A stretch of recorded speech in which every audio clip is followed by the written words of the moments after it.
Número 1, a gente não polui, a gente conserva essas áreas de reserva, a gente procura os melhores métodos cada vez mais para aumentar a produção em áreas menores, e mesmo assim quem desmata não é fazendeiro. Tem que começar a perder o preconceito e conhecer de fato o assunto, e não ter opinião de botequim, né?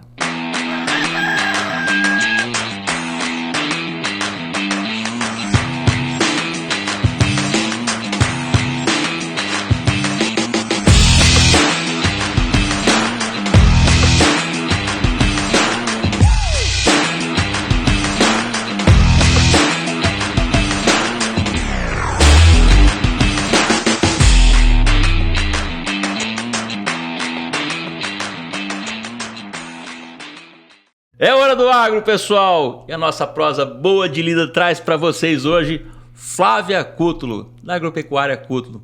Seja bem-vinda, Flávia. Muito obrigada pelo convite. Eu gosto muito sempre de aproveitar as oportunidades de estreitar as relações com Rondonópolis. Ah, que maravilha, obrigado mesmo por você estar aqui com a gente. E antes de continuar, pessoal, para você que nos acompanha, compartilha aí, manda para os seus amigos, dá aquela curtida no nosso canal. E indica para as pessoas também. Aproveita, faz perguntas, manda suas dúvidas aqui para a gente, contribui com o nosso programa. Vai ser muito legal. E você que não segue ainda, está esperando o quê? Começa a seguir a gente aí, começa a compartilhar também com os amigos, porque essa prosa de boa de lida está aqui para você, tá bom? Vamos lá então. Flávia, vamos começar. Eu sempre faço uma pergunta para os nossos entrevistados para começar, para entender a história da Flávia junto com a agropecuária. Sim. Qual é a história da Flávia na agropecuária? Da onde a Flávia veio, de onde nasceu e como é que está hoje na agropecuária Cútulo? A Flávia tem uma história interessante em relação à pecuária, porque eu nasci em São Paulo, nós somos de São Paulo. Paulistana, daquela com cheirinho de poluição. Mas meu pai era médico, né, filho de imigrantes italianos, e ele sempre teve esse sonho de fazenda. Então, uma semana antes de eu nascer, ele comprou uma fazenda em Sorocaba. E lá ele começou a fazer um pouco de tudo. E depois, em 1965, ele comprou terras em Mato Grosso. Mato Grosso não era mundo, não tinha como chegar, né? Não existia a BR-163, nada disso. E foi um caminho bem árduo, ia abrindo, formando a fazenda aos poucos. Na verdade, ele não comprou uma fazenda, ele comprou terras, porque não tinha um pau de cerca, né? E foi desde o começo. Hoje o pessoal passa ali na BR, olha, acho que foi fácil? Foi não. Muito trabalho. E meu irmão, a partir de um determinado momento, minha mãe sempre foi muito companheira dele nessa loucura, ela disse que quase expulsou ele de casa quando ele falou que ele tinha comprado terra em Mato Grosso. Imagina, você é louco. Mas aos poucos, né, ela embarcou nessa loucura dele. Depois, posteriormente, meu irmão também trabalhou muito com ele nesse processo de abertura e formação da fazenda. E quando ele faleceu, em 2012, meu irmão estava um pouco afastado por questões pessoais, estava vindo menos. Eu falei, bom, alguém tem que encarar. E eu vou fazer o papel de olho do dono. Eu sou arquiteta de formação. Depois eu fiz especialização na Getúlio Vargas, depois eu fui trabalhar com marketing, e eu estava afastada da fazenda há 30 anos. 30 anos que eu não punha o pé em Mato Grosso, porque eu me formei, eu me casei, tinha um trabalho em São Paulo, férias uma vez por ano, filhas, eu nunca deixei de acompanhar aquelas conversas em casa, né? A gente acompanha, mas eu estava afastada da fazenda há 30 anos. Aí quando meu pai faleceu, eu falei, bom, eu encaro, eu assumo o compromisso de vir uma vez por mês, e assim vamos. E, nossa, para mim foi um espanto comparar a mudança que houve nessa região durante esse tempo. Eu não tinha ideia da pujança de Mato Grosso, dos valores envolvidos, de investimento e tudo mais. Nossa, aí me encantei. E aí tá até agora... Persisto. Mergulhou de cabeça no agro. Sim. Então nós estamos falando de uma fazenda que seu pai comprou em 1965. Sim. Antes de continuar, eu não vou deixar de registrar aqui, nós falamos da sua mãe, da dona Maristela, ela está aqui no estúdio, não quis participar, mas ela vai participar indiretamente, tá, gente? Ela tá aqui, uma simpatia da senhora, tá? Mas ela tá um pouco tímida, mas tá aqui nos acompanhando. Então, seu pai comprou a fazenda, seus pais compraram a fazenda em 1965. Sim. Seu pai médico. E ele começou a vir para cá em 65 para abrir fazenda. Ele começou. O único funcionário que ele arrumou para vir para cá com ele era um sujeito que era funcionário lá na fazenda de Sorocaba e teve um problema com a polícia. Aí ele topou vir para cá. E ele vinha para cá, a gente ficava sem notícia durante Sertão Mato-Grossense. Né? Imagina, ele vinha para a cidade um dia para ligar, aquele telefone que era daquela época, né? Imagina que era isso. Ele trouxe a gente para cá numas férias, que a gente ia para a praia. Aí o primo da minha mãe, que queria nos hospedar, faleceu. Então o que nós vamos fazer? Férias de janeiro, o que nós vamos fazer? Vamos conhecer Mato Grosso. E lá viemos nós numa Variant, estrada de terra, desde de Campo Grande, atolando pelo caminho, porque é janeiro, e chegamos no que existia na época, que era uma casinha de pau a pique, telhado de palha de buriti, chão de terra batida, fogão a lenha. Tinha um córrego de água, mas a BR estava em obra, cortou aquele córrego, não tinha água nem luz. E a gente descia para tomar banho no Rio Cachoeira, ali no Cachoeira, e subia já com lata d'água na cabeça. Minha mãe, toda chique e fina, cozinhando no fogão a lenha. Eu fiz ele trazer um botijão de gás, porque eu não ia cozinhar no fogão a lenha. E eu me recordo que um belo dia a gente abriu a porta, tinha uma fila. Aquilo era no meio de nada, tinha uma fila. Era gente que sabia que meu pai estava, não sei como, notícia corre, né? Médico, era fila para fazer consulta. Mas é interessante, né? É interessante para quem está nos assistindo e fica tentar imaginar. Porque quem fala de Mato Grosso, fala hoje do agronegócio, vê um agronegócio pujante, com máquinas, grandes valores, áreas abertas, produção, mas não conhece a história. E você está trazendo para nós aqui a história de como começou. Isso não começou do jeito que é hoje. Não. Seu pai enfrentou o sertão mato-grossense. Em 65, isso aqui era sertão. Sim. Então ele veio de carro, uma Variant, gente, Variant, Brasília, eram os carros da Volkswagen. Brasil naquela época tinha Volkswagen, eu acho que era Volkswagen, não sei se já tinha Ford aqui Chevrolet, naquela época, e Chevrolet. Tinha. E Fiat, olha lá. Então... Fiat não Variant, existia, não. Nem tinha Fiat. De Variant até Campo Grande para cá era chão. Isso. E aí vinha atolando. E realmente eu já escutei essa história uma vez, o seu Hélio Garcia, finado Hélio Garcia, quando ele veio para cá assumir o cartório, que deve ter sido mais ou menos na mesma época, que ele gastou, não sei se me engano, uma semana num caminhão. Nossa. Então, quem veio para cá naquela época veio sem saber o que isso ia virar. Uhum. Com certeza. É um visionário. Seu pai foi um visionário. Com certeza. E ninguém falava em Cerrado. Nessa época, os paulistas que vieram para cá vieram ali para o Vale do Zurigue. A terra de Bacuri, acidentada ali. Ninguém pensava em Cerrado. Dava como perdido, como terra inóspita, né? E seu pai mesmo assim encarou. E o projeto dele ele queria, na época, comprar uma fazenda grande para a pecuária. Ele olhou o Mato Grosso do Sul, mas as propriedades eram menores.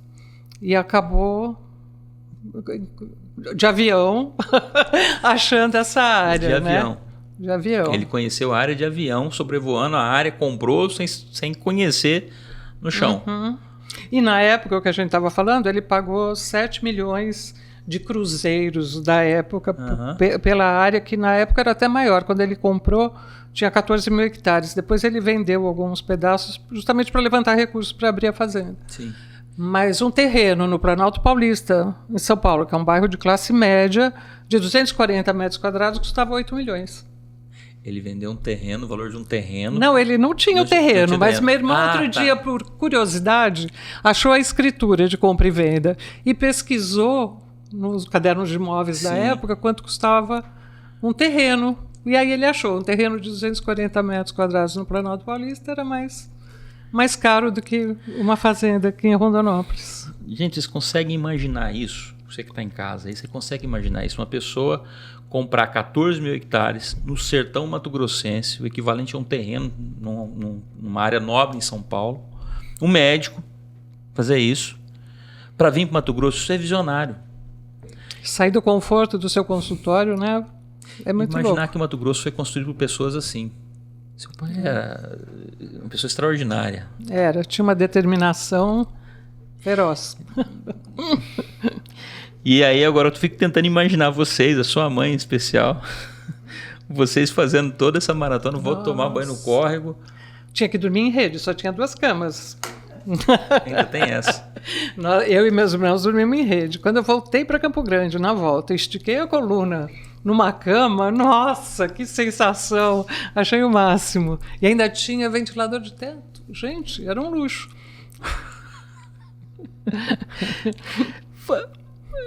Flávia, quando você conta essa história, você para contar isso, essa diferença, esse sacrifício que o seu pai fez, sua mãe também, obviamente.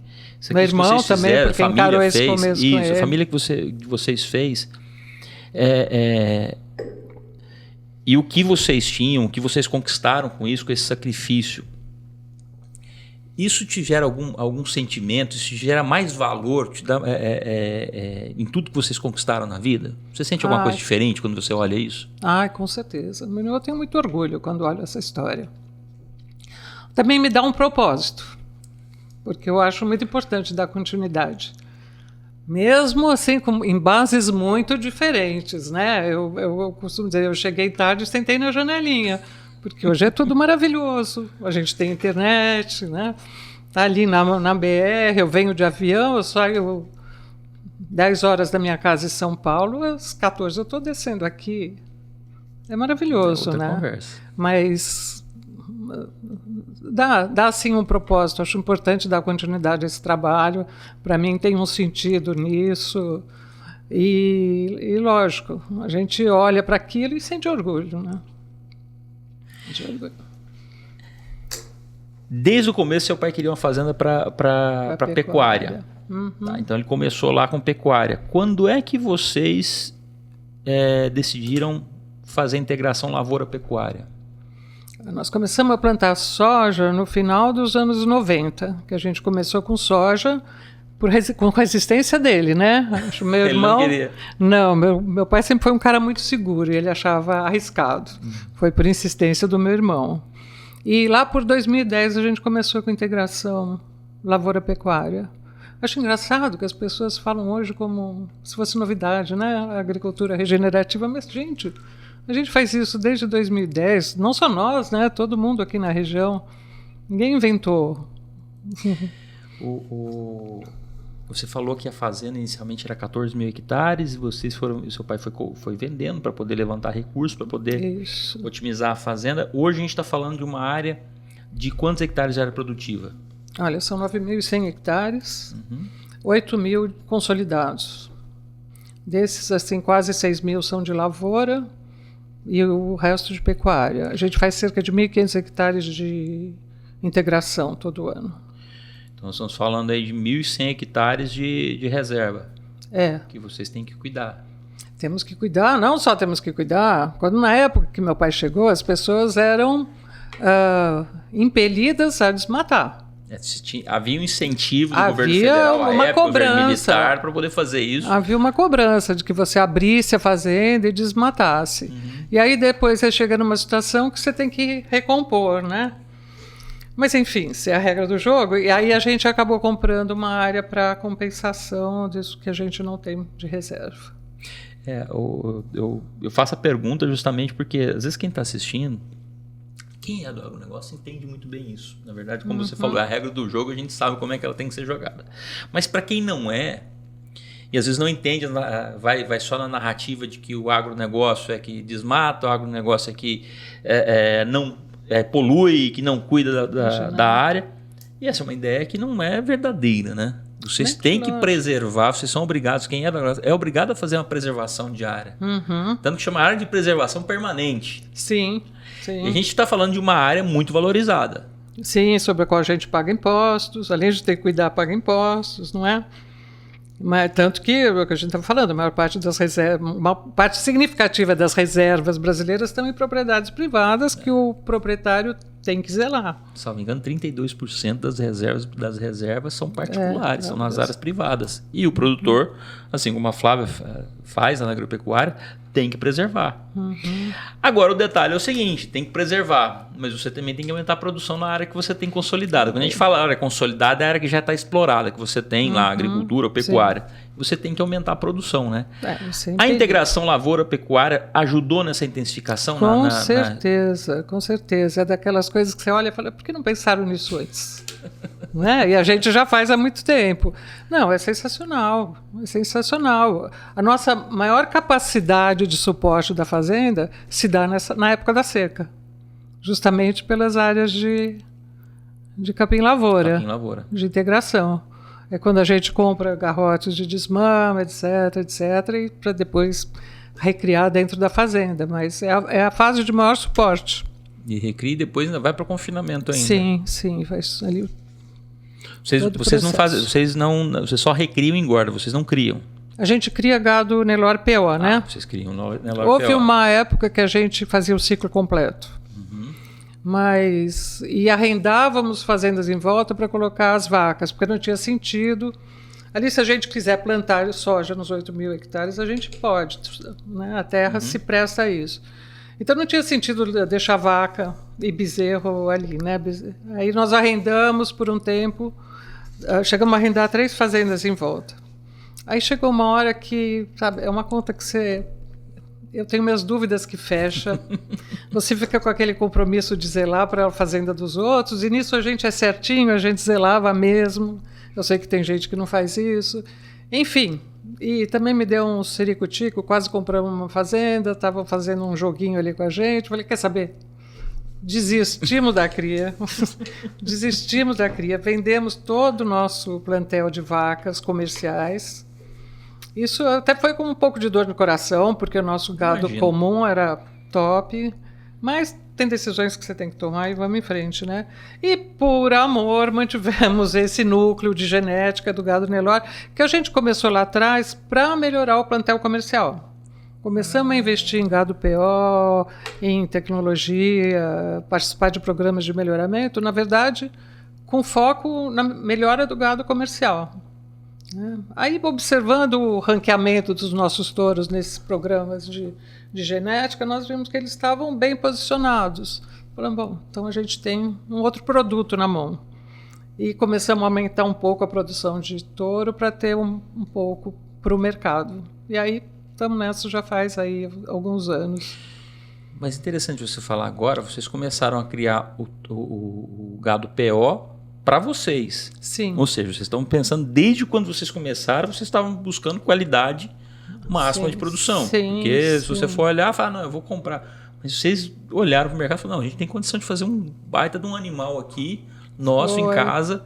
Então essa foi sempre a intenção, fazer um gado que seja extremamente de qualidade, genética e também resistente. Sim, sempre com foco na produtividade, no rendimento de carcaça, né? No ter o produto lá no gancho.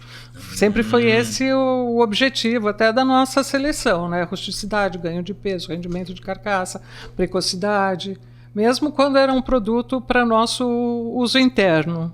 E aí, como nós observamos que eles estavam indo muito bem nos programas de melhoramento, na época da NCP e no PMGZ, a gente resolveu aumentar um pouco a produção para destinar uma parte ao mercado. Essas siglas que você falou, para quem está nos assistindo entende, isso aí são de análise de desempenho de animais? São entidades que fazem análise? Isso. Hoje em dia são 3 programas, a gente participa dos 3. A NCP, que foi a primeira lá que começou com avaliação genômica, a gente começou com esse programa. Depois a gente participou do programa da ABCZ, que é o PMGZ, e hoje em dia a gente também participa do Embrapa, programa da Embrapa, que é o Gene Plus. Todos fazem o perfil genético, vamos dizer em palavras, né, mas simplificando, dos animais, seguindo alguns critérios, e aí você participa de programas de ranqueamento dentro daquela comunidade que você participa. Eu acho interessante porque você a gente começou a participar, aliás, com esse objetivo, para ter uma régua do trabalho que a gente está fazendo. Estamos fazendo certo? Não estamos? Estamos no caminho? Então foi com essa intenção que a gente começou a participar também desses programas de melhoramento. Medindo. Isso.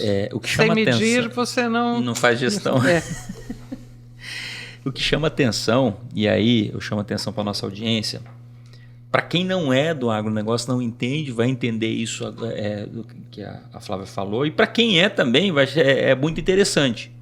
Porque daqui a pouco a gente vai falar, eles vão fazer um leilão daqui a uns dias. E isso é muito importante.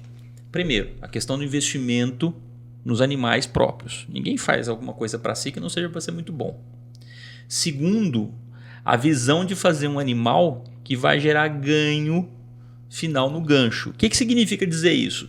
Eu tenho um animal com carga genética que ele o touro vai produzir bezerros que vão ganhar mais peso, vai produzir mais carne em menos área. Então, se eu tinha lá 1.000 cabeças para engordar em 1.000 hectares, se eu tenho essas 1.000 cabeças para engordar em 1.000 hectares que iam pesar, por exemplo, 20 arrobas, de repente, se eu uso esse touro, e é o que a Flávia está falando, melhora a genética dele, eu vou ter 1.000 animais, só que ao invés deles pesarem 20 arrobas cada uma, vai pesar 22. Exato. Eu ganhei 22, eu ganhei 2.000 arrobas a mais na mesma área. Mas o que eu tenho com isso? Se você é do agronegócio, o que você tem com isso?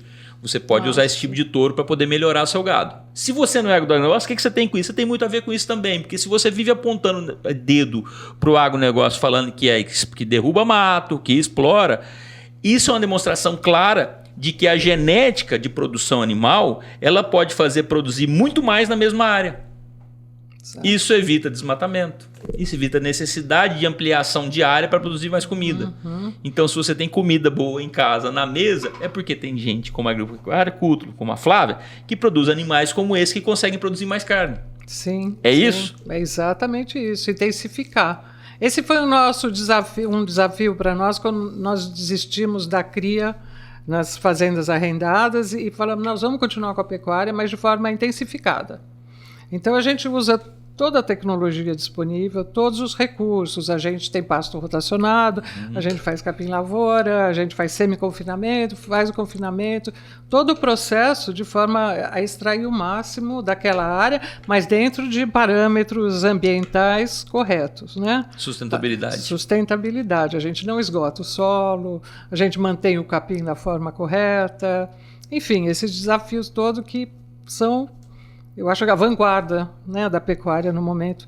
E eu, particularmente, acho que não tem outro caminho. Aquela pecuária tradicional não fecha a conta, não se sustenta. Né? Eu acho que o caminho, o desafio da pecuária brasileira é por aí. Esse é um desafio que as pessoas... quem é produtor naquele modelo antigo vai ter que encarar.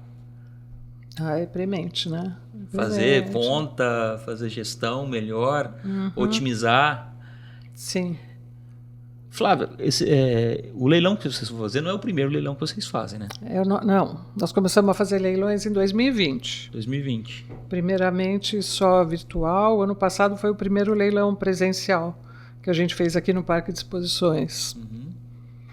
E nesses 6 anos, vai para o 6º leilão que vocês estão fazendo, você vê alguma evolução das pessoas comprando, pessoas que não eram clientes de vocês, que não compravam animais com carga genética, de qualidade como os animais de vocês, começando a comprar? Você acha que isso está fazendo alguma diferença na pecuária? É um processo, né? É um processo porque é como marca de produto. A gente não estava nesse mercado, então você tem que aparecer e mostrar a cara nesse mercado. E eu tenho um conhecido que fala que esse mercado tem 3 pilares: raça, genética, ração, a qualidade da nutrição, e relacionamento. Então, esse relacionamento se constrói, né? Não é do dia para a noite. Eu sempre falo até que eu não sou de Rondonópolis, normalmente eu sou bicho do mato, eu chego no aeroporto, vou para a fazenda e volto no aeroporto, para o aeroporto na hora de ir embora. Então, realmente, eu não tenho um relacionamento estreito aqui em Rondonópolis, é uma coisa que se constrói aos poucos, né? E para mim é até instigante isso. Eu acho uma oportunidade bacana. A primeira vez Primeiro leilão, eu falei, gente, eu tô com receio, não vai dar ninguém. Ninguém conhece a gente. Nós não somos daqui, não temos muito relacionamento aqui. Mas, assim, meu bem e meu mal, né? Por um lado isso é um problema, por outro é uma oportunidade. E eu acho muito gratificante esse momento de conhecer, às vezes, pessoalmente, gente que eu conheço de nome há um tempão, ou até já, eventualmente, falei no telefone, falei no WhatsApp, mas nunca tive um contato direto. Eu acho isso bacana. Isso é bacana. Você falou engraçado, você fala, você é bicho do mato, você é paulistana. Sou, verdade. E você falar que é bicho do mato. Aqui eu viro bicho do mato. Vou pra fazenda, fecho a porteira e fico lá. Tá, aí agora vem uma provocação. Você falou, você é arquiteta, você tem formação também em marketing, certo? E você acabou de falar de relacionamento, que é o tripé do gado de genética, de touros, que é a raça, a nutrição e o relacionamento. Sim. E aí você acabou de falar dessa parte de marketing. Você que é de São Paulo, você que é paulistana e conhece os paulistanos, obviamente, como que as pessoas enxergam o Mato Grosso? Como que as pessoas enxergam o agronegócio? Tem um absoluto desconhecimento. Absoluto. É impressionante. Não tem ideia, não tem ideia. Pouquíssimas pessoas, às vezes eu falo, Rondonópolis, já passei por lá, já estive lá, mas é muito, muito raro. É um desconhecimento absurdo. As pessoas não têm ideia. Não tem ideia do que é. Não.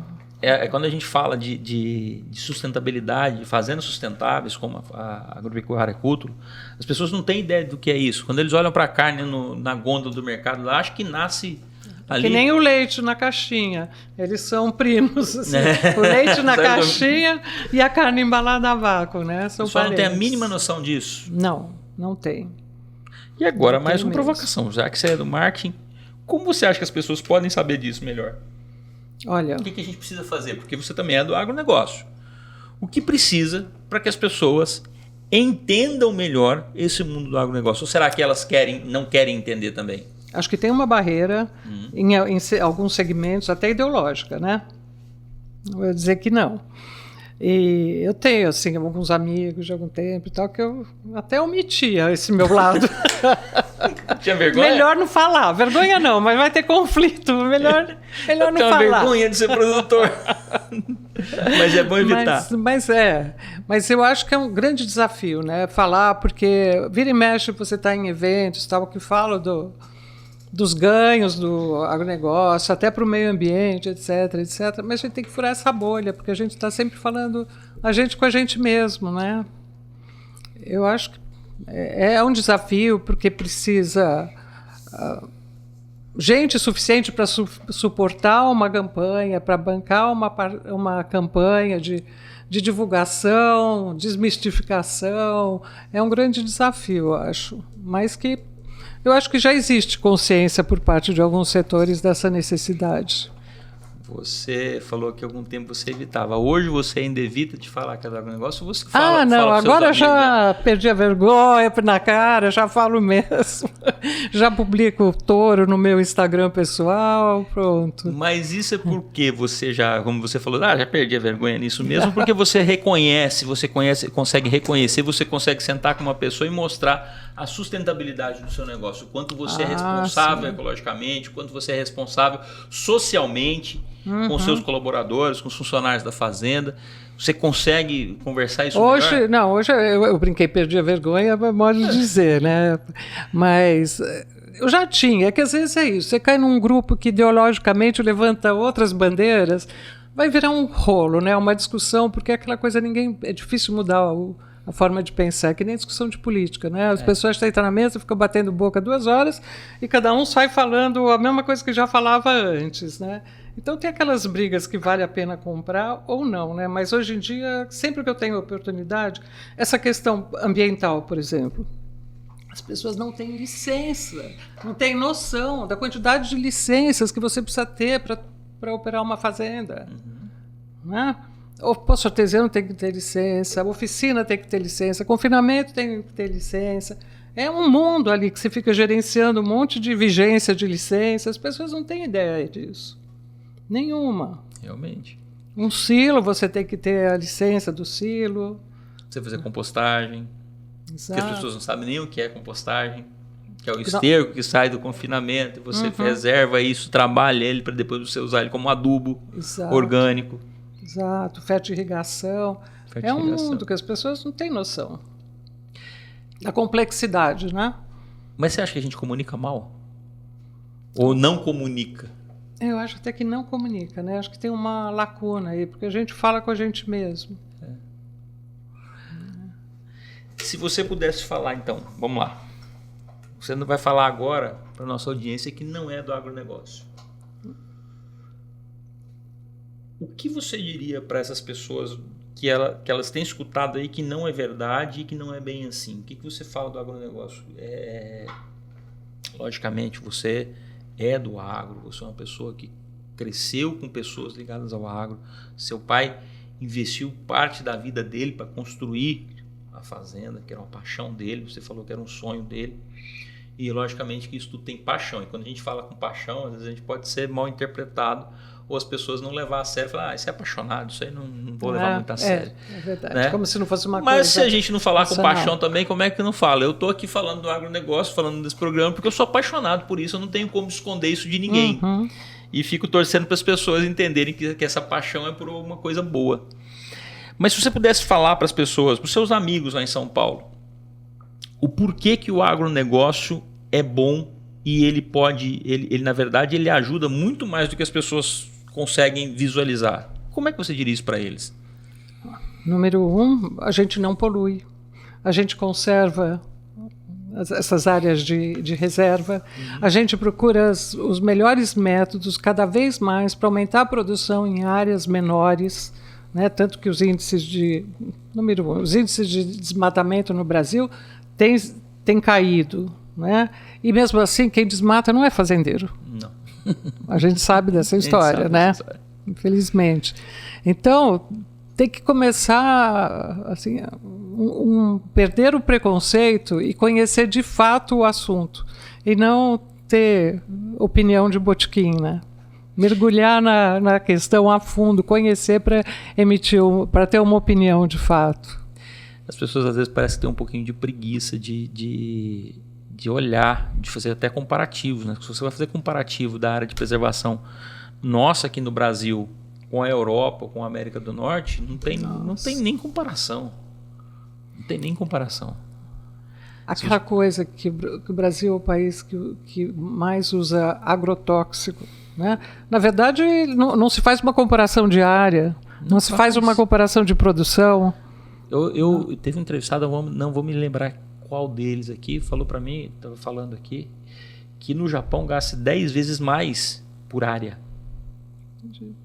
10 vezes dos agroquímicos, aí até o nome que é para poder piorar, né? Agrotóxico, os agroquímicos. 10 vezes mais que no Brasil. O tamanho de área que nós temos, a produção que nós temos. Essa história de que o produto tem que ser orgânico, você não alimenta a população mundial com produto orgânico, esquece. Você tem que aumentar a produção na mesma área. Esse é o grande desafio. E aí esse desafio vem intensificação lavoura-pecuária, integração lavoura-pecuária, que você intensifica o uso da área, você melhora a semente, você melhora com adubo, você melhora a genética dos animais, como vocês fazem para poder produzir mais. Isso tudo parece que não sai é a dificuldade. Na porteira para dentro todo mundo conhece, né? Sim. Da porteira para fora. A tecnologia que está associada hoje em dia ao agronegócio, em todos os setores, né? Na lavoura, na pecuária, em todos, né? É imensa. Né? Eu acho que o Brasil é pioneiro em muitas dessas iniciativas. O Roger Fuchs, que eu entrevistei há 2 semanas atrás, ele falava que nós na inseminação estamos mais adiantados que os Estados Unidos. Lá eles usam menos inseminação do que nós. E a gente não quer valorizar o que tem aqui. Essa situação toda, Flávio, que a gente vê da forma como as pessoas olham para o agronegócio, de uma forma negativa muitas vezes, você acha que isso pode interferir? Você falou que tem suas filhas, né? Isso pode interferir na cabeça das próximas gerações, na sucessão? Como é que está sendo a sucessão para você? Agora vamos... Aí é um assunto complicado na nossa família. É complicado, porque eu tenho 2 filhas. Uhum. Uma mora nos Estados Unidos atualmente porque eu estou esperançosa, entenda-se isso, porque ela não sei se ela pensa em voltar. E depois outra que é advogada em São Paulo. Meu irmão tem um menino de 18 anos. Então é um cenário complicado. Mas eu vejo a minha história. Eu também não tinha... não me imaginei hoje aqui. Da fazenda. Eu não me imaginava hoje aqui, né? Então... eu gosto daquela expressão que a gente faz planos e Deus dá risada, não é? Isso eu acho muito verdadeiro. Então, o que eu penso? Não sei se teremos sucessão, mas o meu objetivo é deixar a casa suficientemente arrumada para eles poderem tomar decisões bem embasadas, decisões sólidas. Mas hoje eles não gostam, não são de vir para cá, não tem essa paixão. Elas gostam. Eu acabei de minhas netas que moram nos Estados Unidos, chegam no Brasil e perguntam quando é que a gente vai para a fazenda? Não, então... Uma tem 6 e outra vai fazer 4 agora. Adoro. O negócio que está no DNA não sai fácil assim, não. Minhas filhas sempre acompanharam meus pais, vinham para cá nas férias também. É que às vezes, né, a pressão por escolhas te leva para outros caminhos, mas... a gente nunca sabe. Então, o meu objetivo hoje é esse. Eu não sei até quanto eu aguento essa batida. Mas eu pretendo deixar a casa arrumada. E eles que tomem as decisões deles. Eu só espero que não vendam, quando muito que arrendem. Vocês não estão vendo aqui, gente. A Dona Maristela está aqui. A Flávia está falando assim, mas a genética dela, que é da Dona Maristela, vocês podem ficar tranquilos. Eu vou chutar assim, 20, 30 anos, tranquilo. Ela vai nessa tocada aqui, pelo exemplo da Dona Maristela, tá? Não tem esse problema, não. Então, essa sucessão... na verdade, quando eu te perguntei isso, porque a gente sempre se depara com essa pergunta, eu sempre faço essa pergunta dos entrevistados, e geralmente isso é meio comum, essa dificuldade para uns ou para outros. E porque eu me lembro de uma fala do Luciano, uma vez que ele estava num dos simpósios, se não me engano, no penúltimo simpósio da Nutripura, e falando justamente da sustentabilidade, que a filha de um dos produtores enxergou o quanto a fazenda do pai dela era sustentável. Ao ponto que quando ela chegou, ela morava no Rio de Janeiro, ela teve a coragem de chamar os amigos para fazer um churrasco. E ela foi falar da carne que era produzida na fazenda do pai dela, porque ela tinha vergonha, como você falou assim, tem coisa que eu não vou nem discutir. Ela tinha vergonha de falar que era filha de produtor rural. Olha só. Para ver como é que é a informação, como a informação é importante, passar a informação para frente. E isso pode fazer diferença, inclusive na sucessão, das pessoas se sentirem pertencentes e falar assim, mas pera um pouquinho. O agronegócio não é o que o pessoal está falando que é tão ruim assim. Se eu sou a pessoa que sou preocupada com a ecologia, na verdade eu tenho que ir para o agronegócio. Porque lá é que preserva. Verdade. Lá é que consegue produzir, aumentar a produção sem destruir a área. É verdade. Essa é a realidade. Eu falo que a gente não precisa criar narrativa. A gente precisa derrubar a narrativa só contando a verdade. Eu acho... Quando meu pai faleceu, a minha filha caçula chegou para mim e falou... Ela hoje tem 32, ela tinha menos de 20 anos. Mãe, você vai me prometer que você não vai vender a fazenda. Então eu espero que ela também dê continuidade a isso. Eu falei, não vendo de jeito nenhum. Eu espero que ela dê continuidade. Existem N formas de dar continuidade. Né? Hoje tem alternativas, né? Como é que é o nome das meninas? A minha filha mais velha que mora nos Estados Unidos é Carla, e a outra é Rafaela, que é advogada. Carla e Rafaela. Sucessão tá aí, meninas, mas não é tão cedo assim, não. Fiquem tranquilas. Agora, essa história de sucessão, eu vejo muitas pessoas advogarem isso, mas é complicado, né? Você querer amarrar o destino do seu filho com as suas escolhas. Não tem sentido. Não tem sentido. E aí que eu estava te falando. O agro está no seu DNA. Sim. Quando o seu Rodolfo pegou e veio abrir fazenda aqui em 65, isso é porque ele tinha paixão. Ele era apaixonado nesse negócio. Não era apaixonado nesse agro hoje que está na beira na fazenda de vocês, que está na beira da rodovia. Ele é apaixonado no agronegócio de verdade, que ele queria uma fazenda para criar, para mexer com gado. Uma coisa bruta mesmo. Né? E você mostra que você também traz isso no seu DNA. E DNA não pula a geração. Às vezes ele fica adormecido. Vamos ver, vamos Às vezes ele fazer fica essa adormecido. aposta. Vamos lá. É. Mas vamos lá, Flávio. Além da integração lavoura-pecuária, além do gado também, PO que vocês criam, vocês também gostam, eu sei que é uma paixão sua também, não sei se é só sua, da dona Maristela. Os cavalos. Ah, todo mundo gosta, mas eu sou a mais aficionada por cavalo. Eu adoro fazer cavalgada, já fiz cavalgada nos lugares mais loucos aí pelo mundo. Ah, gosto muito. Mas a história do quarto de milha na fazenda tem uma história parecida com o do gado PO. Meu pai começou a comprar alguns garanhões quarto de milha para melhorar a tropa de serviço. Você imagina o que era a tropa de serviço lá atrás, né? E aí veio nesse processo, comprar um, comprar outro, o objetivo era esse. Aí, de repente, compra 2 éguas puras, depois não sei o quê, e aí fomos nessa toada. Hoje, meu Deus, tem 200 cavalos naquela fazenda. É cavalo demais. E a doutora Marina que acha bom, né? E a gente tem animais, assim, para todo o perfil, né? Nós temos para serviço, né? Um cavalo dócil, resistente, com sangue, são os mestiços quarto de milha.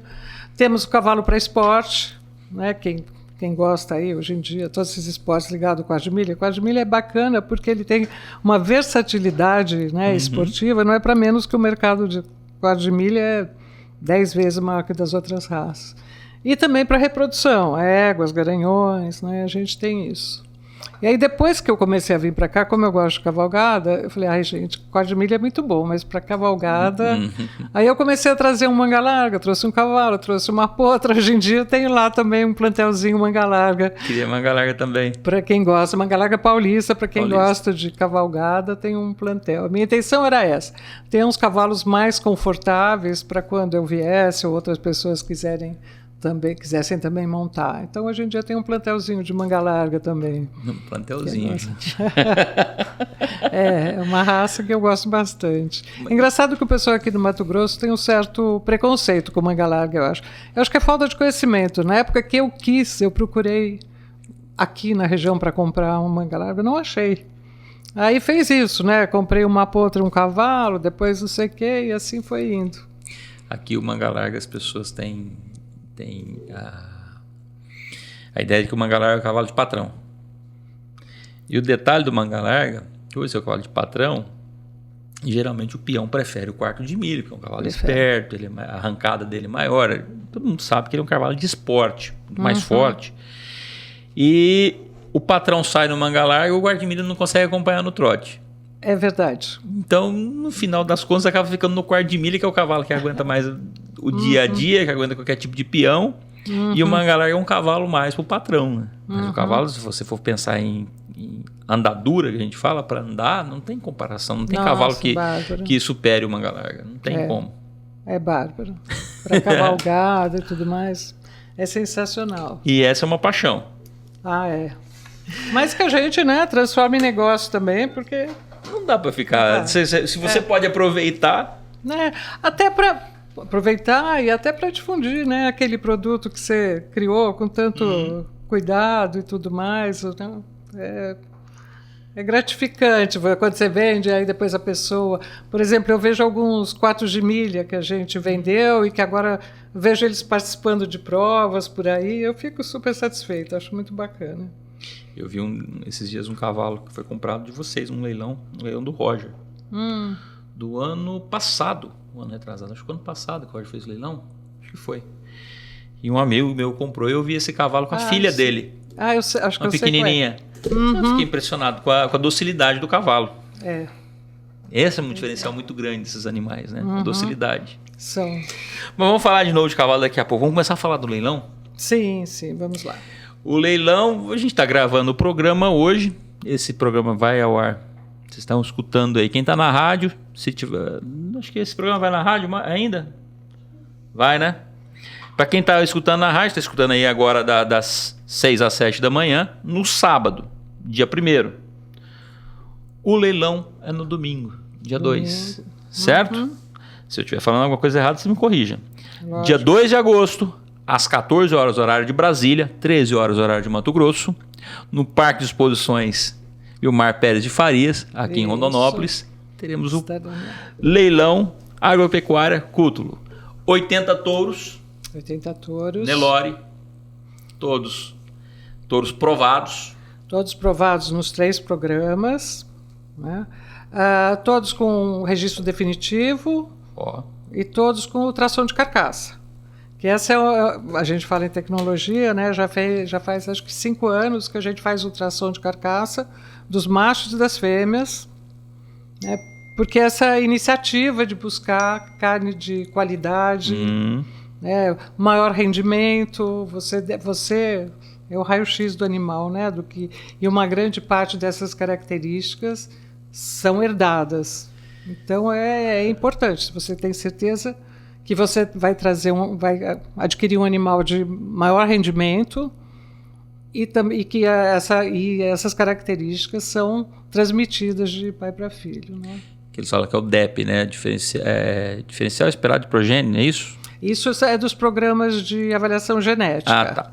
Mas tem uma expectativa dos animais, do que a progênie dele sim. terá de semelhança com o touro. Então, quando você faz a análise de carcaça dele na ultrassonografia, você olha principalmente a área de ouro de lombo. Exato. Isso. A área de ouro de lombo, gente, ó, eu estou explicando para quem não é do agronegócio. Quem é pecuarista vai olhar e falar, mas o Leonardo está ficando doido explicando esse negócio de forma tão simples assim.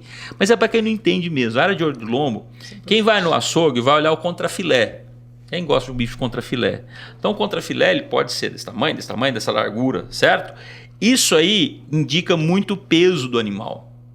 Quanto maior a área de ouro de lombo, ou seja, a grossura do contrafilé, maior o peso do animal. Não é isso, Flávia? Isso, e também o rendimento de carne daquele animal. Quando ele for abatido, o rendimento de carne. E outra coisa que se avalia é a espessura de gordura e também o marmoreio da carne, que aí você tem uma carne mais suculenta, mais macia, mais saborosa. Tudo isso é olhado. Gente, isso é tecnologia. Quando ela fala passar ultrassonografia, é ultrassom mesmo. Sabe esse ultrassom que usa Exato. na gente? Exato. É o mesmo tipo de ultrassom. Só que vai olhar a carne do animal. Exato. Então vocês fazem isso no animal, esse animal vai para o leilão, vai com essa análise de carcaça. E são características, você vê, a gente sempre reclama, né? Aquela briga pecuarista frigorífico. Que adianta eu investir, porque se chega lá o cara me paga a mesma coisa. Não, hoje em dia não é verdade. Se você entrega um animal precoce, com uma carne de mais qualidade, você recebe mais bonificações, preferências e etc., condições diferenciadas. E eu acho que nesse momento da pecuária, assim, que a gente vê os custos crescendo e a margem cada vez mais apertada, né? Na lavoura também não anda diferente, mas enfim, o mundo. Você tem que lançar mão de tudo que é possível para aumentar a sua margem. E é uma ferramenta para isso. Então, investir em qualidade. Uma coisa curiosa, né? Quando a gente fala em touro, que a gente vê esse número, eu não me lembro agora da proporção exata, mas a quantidade de vacas no Brasil que ainda são cobertas na estação de monta por boi de boiada. O Roger falou esse número, eu posso estar enganado. Gente, volta lá na entrevista que nós fizemos com o Roger Wood, que eu acho que é 2 semanas atrás. Lá ele vai falar esse número, mas salvo engano, Flávio, ele fala que 70% do rebanho é coberto ainda por touro comum. É o que você falou, bem ou mal, você tem uma baita de oportunidade de crescimento. Você olha para o mercado e fala, bom, 70% que não tem touro, eu tenho touro aqui, gente, com genética, para vocês colocarem nesse gado, para melhorar. Exato. E a forma mais barata de você melhorar o rebanho é colocando um bom touro, não é? Com certeza, com certeza. E aí outra coisa, o Roger andou vendendo aqui o mercado de inseminação artificial, eu vou fazer um questionamento. Tem gente que faz 1, 2, até 3 rodadas de ATF. O que é mais barato? Você fazer mais uma rodada de ATF ou colocar touro? Nós lá particularmente, a gente faz 2 rodadas. Na maioria dos lotes é 2 até 3, mas coloca touro. A gente sempre usa touro de repasse. Exato. E você pode pôr touros melhoradores, como esses que vão no leilão, que vão te trazer característica praticamente de um touro de central. Eu faço isso, coloco o touro que vai melhorar meu rebanho, as fêmeas voltam depois para cria, que esse é um baita de um touro, uma vaca boa, e os machos vão para corte. Exato. Eu aproveito tudo. Esse é o caminho. E aí eu tenho um animal que dá muito peso. com bom rendimento, precocidade. Com um investimento relativamente pequeno. Que eu pego um touro. Exato. Essa é a melhor maneira de você E hoje em melhorar dia um você rebanho. pega um touro com essas avaliações, você consegue comprar o touro que você precisa. Você precisa de um touro para cobrir novilha? Você sabe que aquele touro é adequado para isso, devido ao peso que o bezerro vai A nascer. expectativa do bezerro nascer é pequeno, você tem esses números também. Isso. Todos os animais que vão para o todos leilão esses- vêm com esses números. Com esses indicadores. É impressionante. Gente, você entra, qual que é o Instagram da Agropecuária? Que lá tem alguma... Agropecuária Cútulo. Entra aí, gente, para ver de curiosidade. Você que às vezes não é do agronegócio, entra. E você que é, uma baita oportunidade de você ver bons animais e quem sabe você possa no leilão amanhã comprar um touro desses. E eu estava olhando lá, tem uma condição facilitada, tem condições facilitadas para comprar esses animais, Flávia? 30 parcelas. 30? Parcela, isso. É aquele tradicional de leilão. Quase consórcio. As primeiras. É. Só que você já sai contemplado no primeiro lance. Não, se você acabou de pagar, já tem produto na tua fazenda. Já tá na fazenda. Você antes disso. Vamos lá. Antes de você terminar de pagar o touro, você está usando o bezerro que ele produziu para pagar ele. Exato. Exato.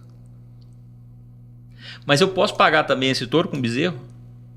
Sim. Sim. Isso é uma coisa que eu acho interessante para os dois lados. Porque a gente saímos da cria do comercial, então hoje em dia a gente compra garrotes. Número 1, eu tenho maior interesse em comprar de quem já tem os seus touros. Lá na frente de quem já é meu comprador, e assim a gente vai girando aí num círculo virtuoso, né? E a gente aceita bezerros em pagamento, sim. Acho que é uma coisa interessante para os dois lados. É interessante você comprar o touro com bezerro. Facilita. E também eu tenho outra opção também, se eu quiser pagar, eu tenho desconto se eu quiser pagar esse touro à vista?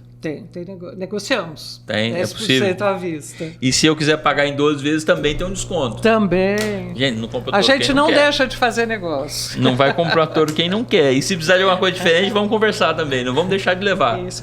E também vamos vender um touro nosso de Central, quartzo. Foi contratado da Cemex por 3 estações de monta. Foi o número 1 da safra na sua idade, com destaque para a AOL. Eu tenho até uma colinha aqui.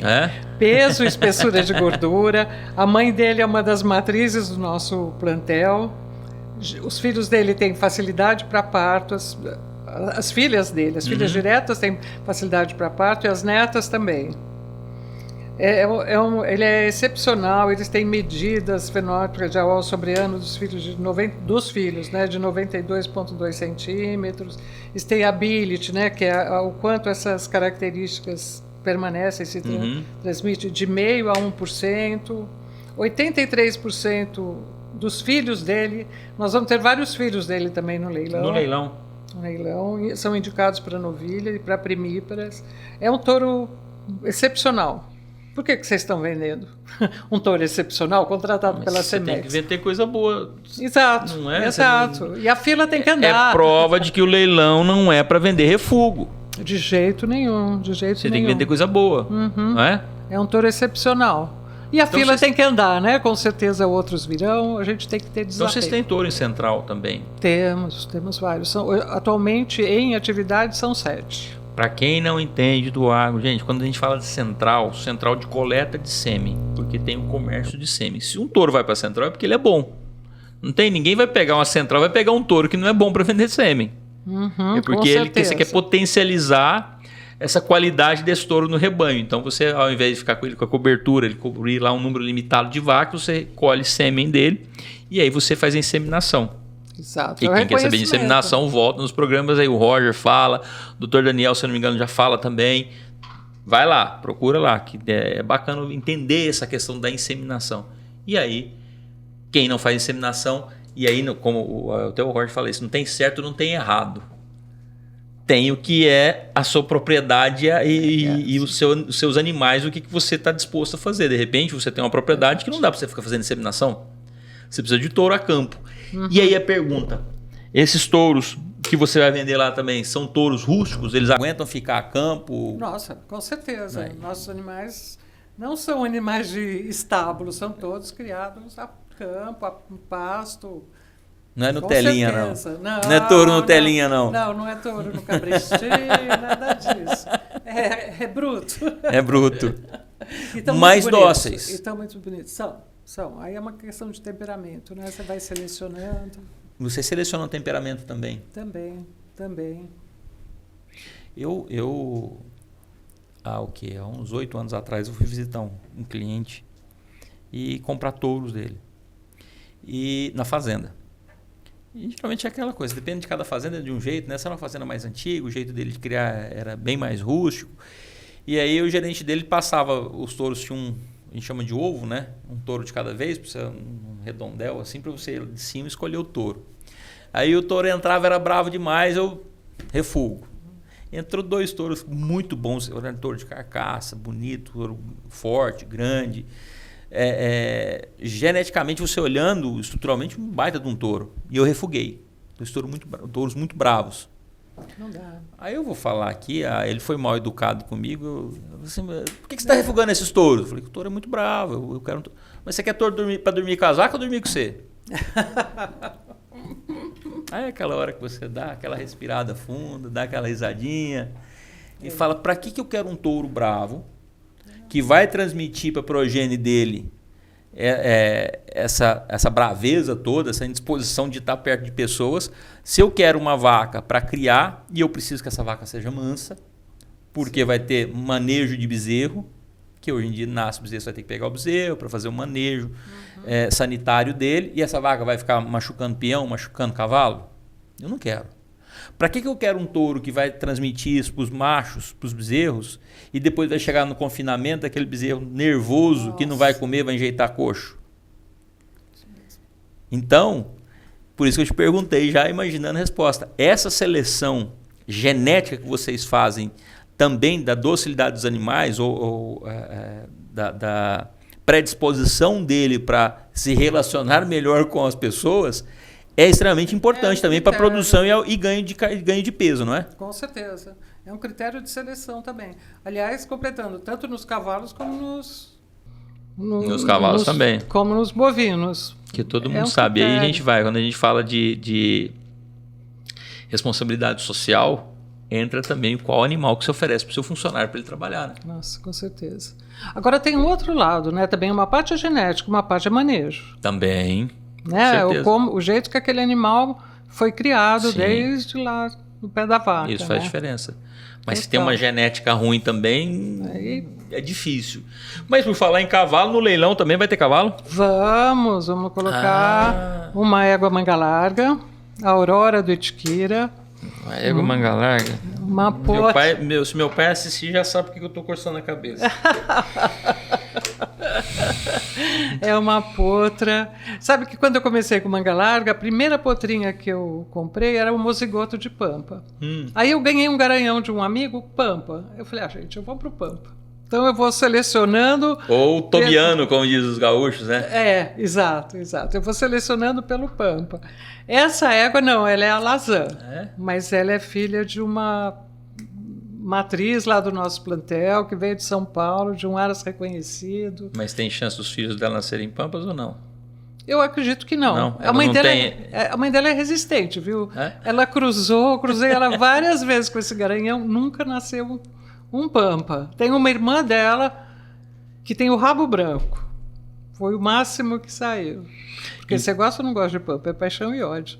Não, eu não tenho nenhum problema com pampa, não. Eu gosto também. Eu acho difícil. É porque minha paixão, na verdade, não é nem para cavalgadas, não é nem cavalo, é mulas. Eu fui o ano passado para uma cavalgada em Minas com o meu primo, que gosta muito. Inclusive, tem uma semana que vem que eu não vou poder estar presente, infelizmente. 4 dias de cavalgada entre Araguari e Abadia dos Dourados. Bacana. 4 dias de cavalgada, uma turma muito boa. Então eu gosto. Eu trouxe uma mula de Minas, filha de manga larga, marchadeira. E eu gosto. E eu tenho jumento, tenho éguas também, mas manga larga eu só tenho 2. Aí, a hora que você falou que tem uma égua manga larga no leilão, e as condições de pagamento são iguais dos touros também? É mais. É mais? Os cavalos você está facilitando demais minha vida, Flávia. Você já arrumou um pretendente para essa égua. É uma potra mansa, né? Ágil como manga larga né? Uma beleza de potra. Bem feminina, assim, bonita mesmo. E além dela vai mais algum? Aí nós vamos Aí os outros são quarto de milha. Aham. 2 garanhõezinhos mais jovens, né? Cavalos inteiros, filhos do Mecum Blues Cat, que é um garanhão americano que a gente tem, Rosilho de Preto, e os filhos dele também são rosilhos. São rosilhos.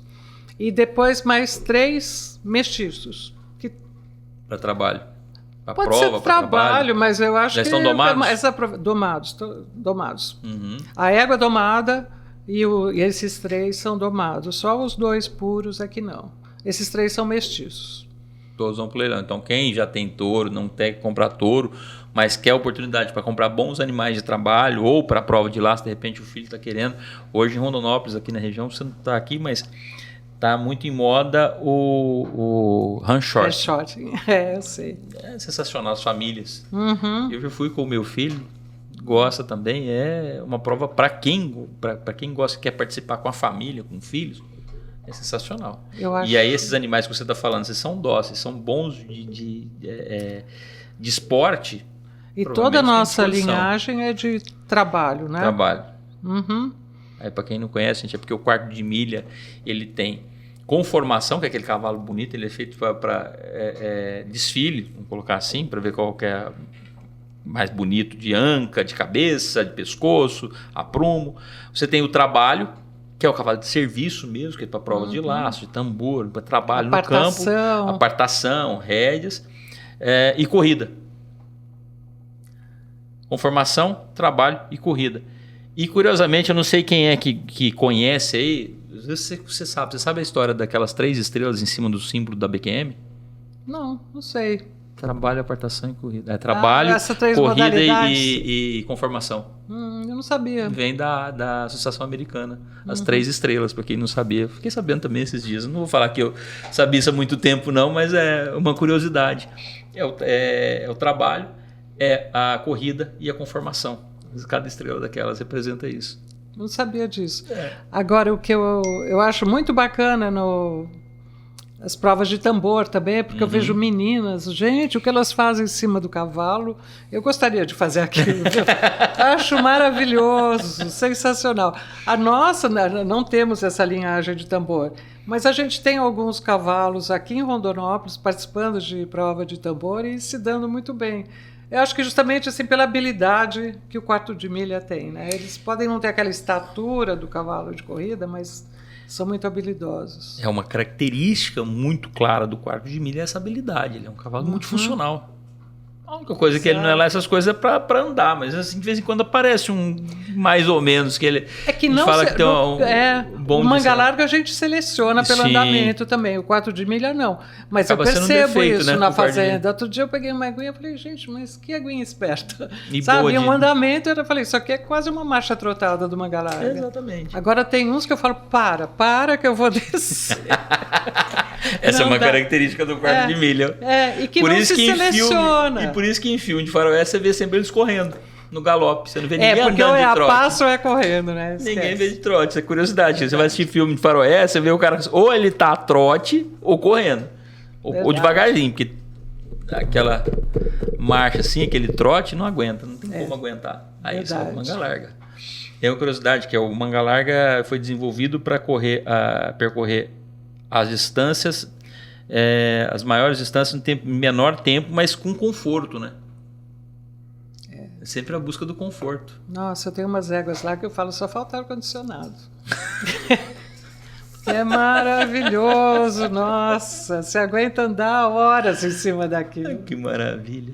Cavalo é uma paixão mesmo, que a gente estava falando, a gente começou a falar do leilão, falou um pouco dos touros, a gente já começa a falar dos cavalos. Vamos voltar nos touros lá. Meu irmão que fala isso, a gente senta para falar do que é importante em 15 minutos, depois a gente começa a falar de cavalo e não para mais. O leilão, ele vai ser presencial, ele vai ser lá no Parque de Exposições. Mas ele vai ser transmitido também pelo Agrocanal. Agrocanal? Isso. A partir das 14 horas de Brasília, 13 aqui de Mato Grosso. Quem quiser acompanhar, vai lá na Sky, canal 154 ou canal 554, tá? 154 ou 554, Agrocanal. Isso. E Isso? para quem não está numa área que tenha cobertura da Sky. Por exemplo, lá em São Paulo eu não consigo conectar a Sky. Não, tá no YouTube. No YouTube também? No Agrocanal? Isso. Então no YouTube, no Agrocanal. Não, desculpa, no YouTube da Leiloeira, da Ricardo Nicolau. Ah, vai estar no...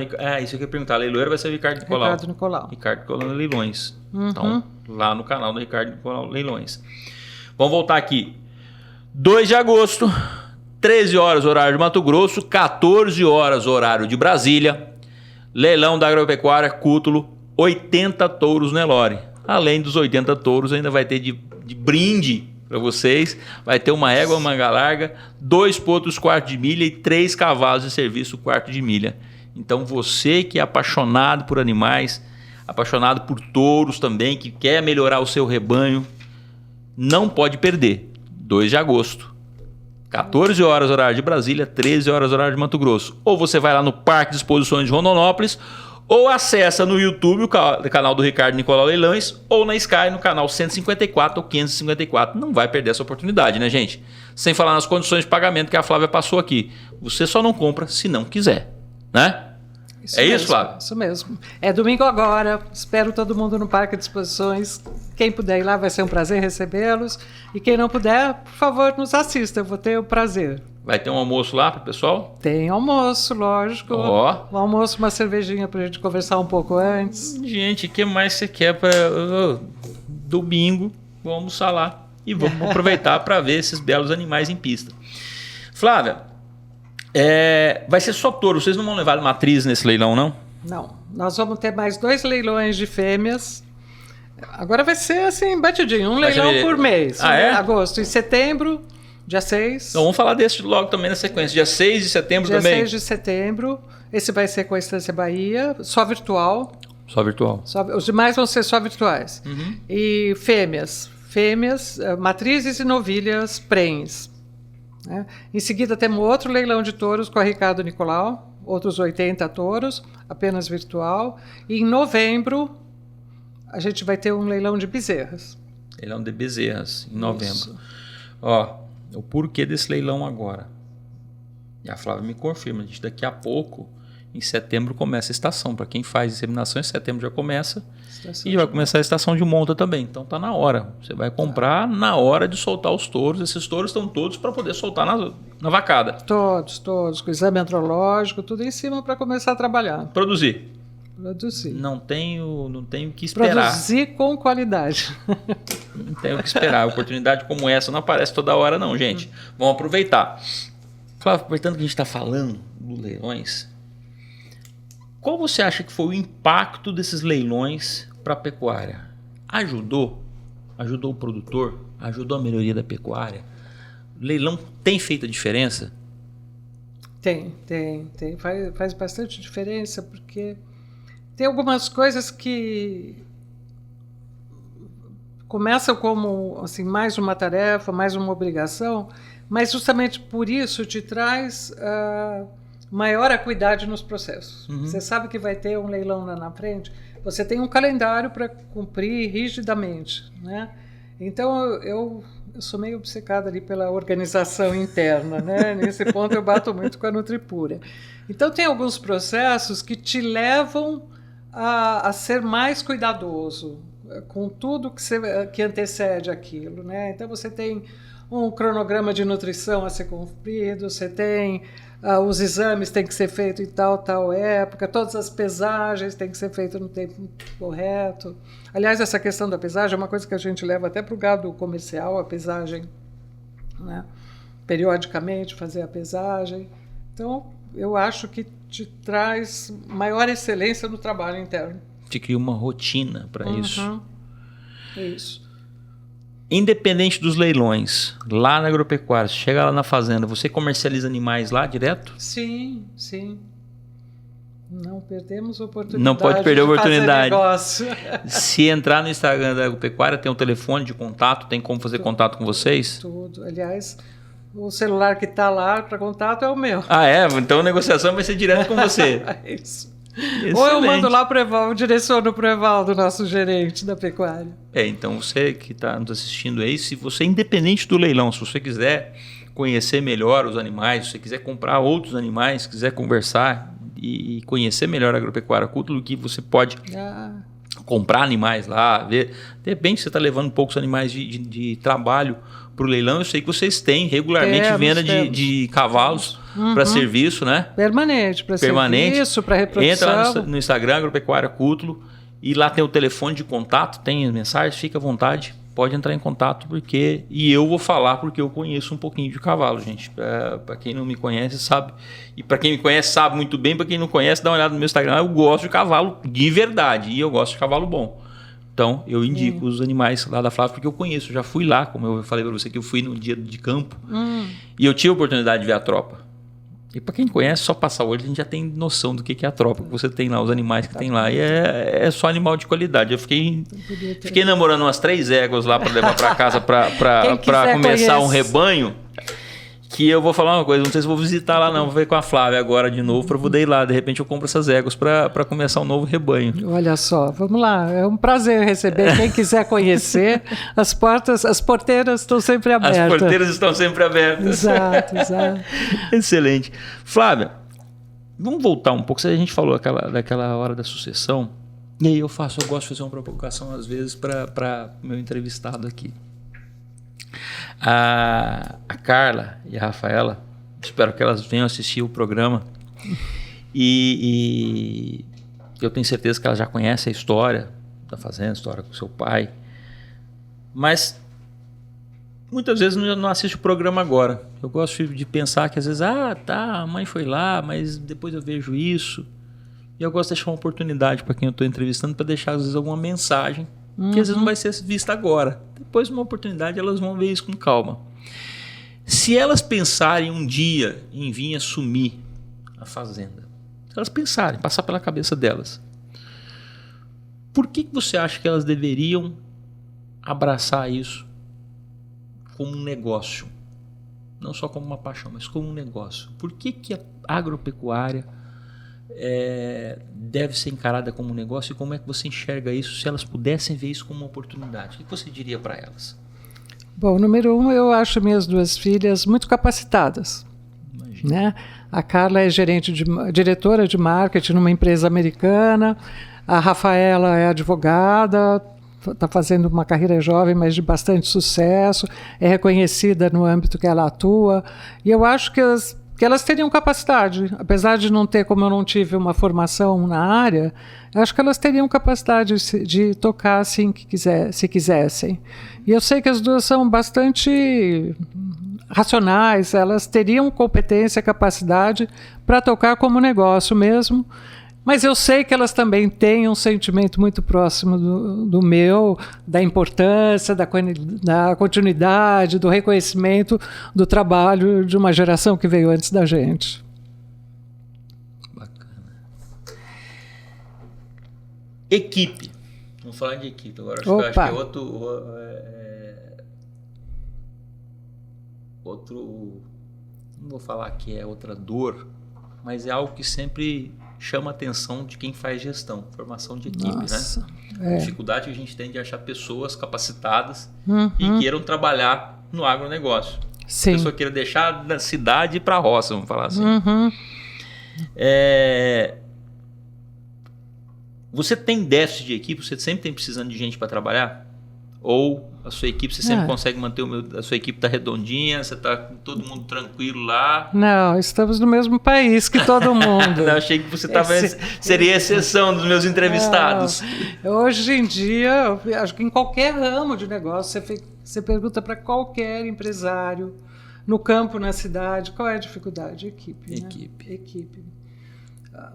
E olha que eu já vi pesquisas que Mato Grosso é o estado com menor índice de desemprego. Sim. Né? Então, aqui o maior média salarial. Aqui o cenário ainda é mais competitivo. É muito difícil, eu acho. Tem gerações, né? A geração mais nova, eu vejo ali zootecnistas que passam pela fazenda, ficam um tempo, mas não se adaptam na fazenda. Preferem vir trabalhar em loja, em Rondonópolis.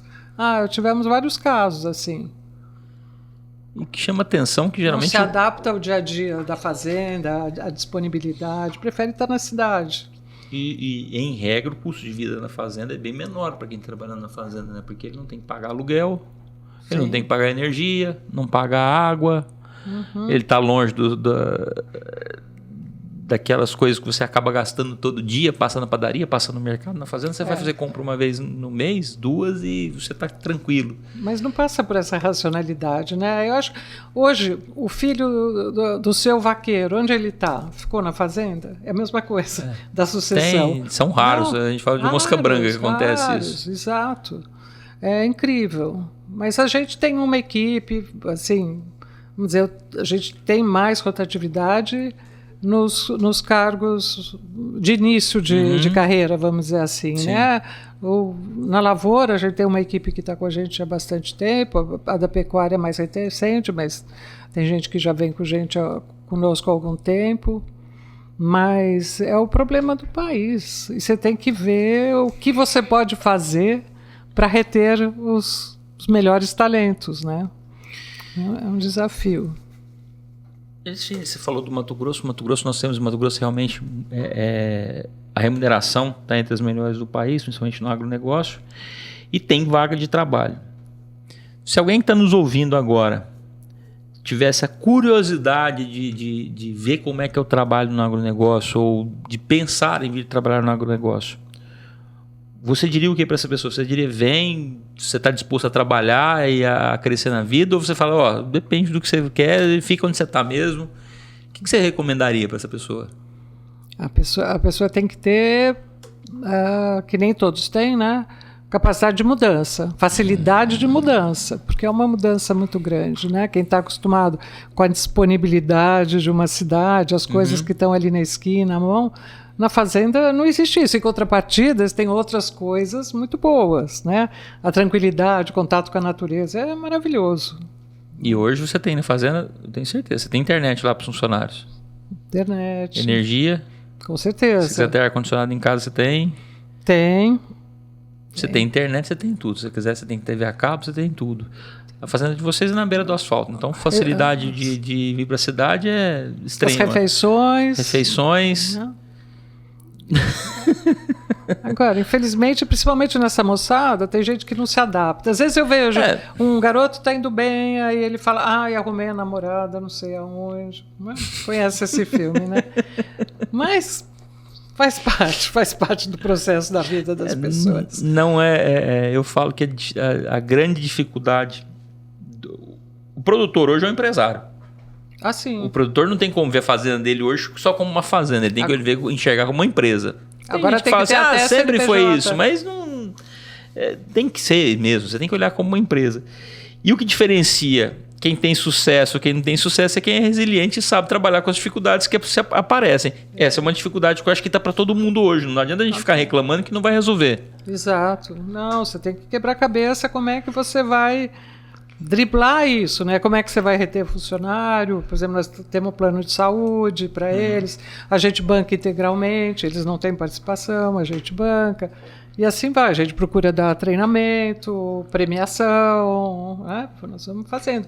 Agora, você tem que focar realmente nos talentos, né? Tem pessoas que são chaves, que você não pode...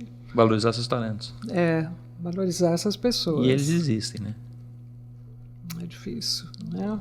É difícil só achar, mas que eles existem, eles existem. Existem, né? Nossa, existem, com certeza. Com certeza. Flávio, acho que a gente está chegando no final e fica à disposição. Vou deixar o microfone à vontade para você. Se você quiser deixar um recado pessoal, a gente já falou do leilão. Se você quiser reforçar mais ainda, fica à vontade. Não, primeiramente eu agradeço a oportunidade desse bate-papo ótimo. Adorei participar do programa. Pode me chamar mais vezes? Opa! Estou disponível para novas conversas. Eu vou condicionar a próxima entrevista, a dona Maristela fazer ser entrevistada junto. Vai ser difícil, tá vendo, né?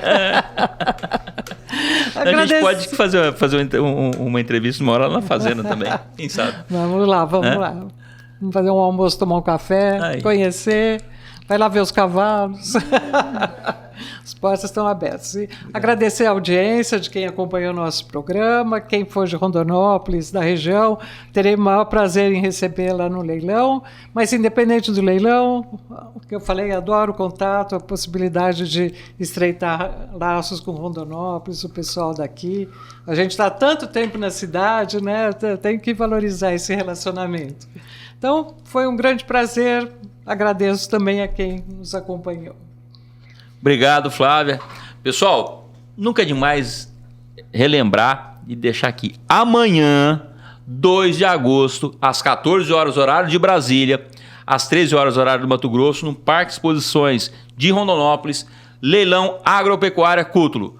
80 touros Nelore, cavalos de lida, quarto de milha de trabalho, 2 reprodutores quarto de milha e uma égua manga larga, égua de marcha. Não vamos perder essa oportunidade. Se você está aqui em Rondonópolis, vai lá no Parque Exposições, vai assistir o leilão presencialmente, vai ter um almoço.